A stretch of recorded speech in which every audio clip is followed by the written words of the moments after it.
past year has been a huge one for Israeli filmmakers with the Oscar-winning Skin and Berlinale Golden Bear winner synonyms.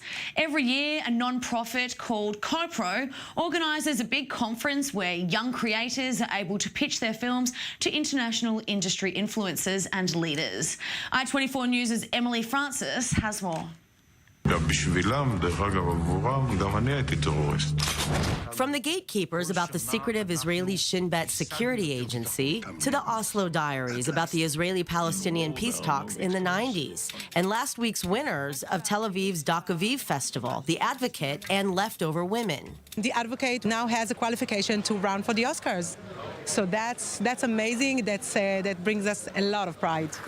Israeli filmmakers are on the map on a global scale, many of whom were discovered at the annual CoPro Foundation event. 90% of our finance came from CoPro, and then, we premiered at Sundance, and then HBO bought it, and the rest is history. Over the course of 4 days, over a dozen filmmakers pitched their projects at various stages of development to an international panel of network execs, hoping they will co-produce and distribute their films. I would say that documentaries in general have a very big place now in the film business and in the TV business because people want to see stories, real-life stories. Andrew Blackwell is a supervising editor of the New York Times OpDocs online channel and gives a platform for independent filmmakers around the world. However, he says the vastness of streaming and the web does have a downside. Absolutely, technology already has totally thrown doors open to a lot of people who in the past wouldn't have been able to make media, wouldn't have been able to make film. The flip side of that is that there's also more competition and more people doing it.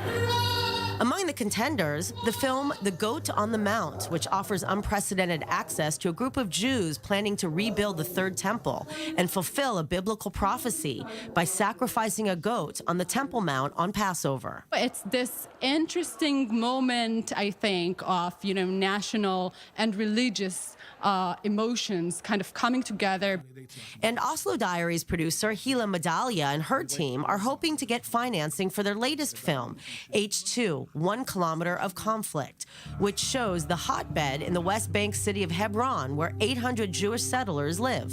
Hebron is being filmed by everybody, soldiers with GoPro, Palestinians with cameras. So there is so much footage, and you can see, and it's all in this very tiny, literally one street.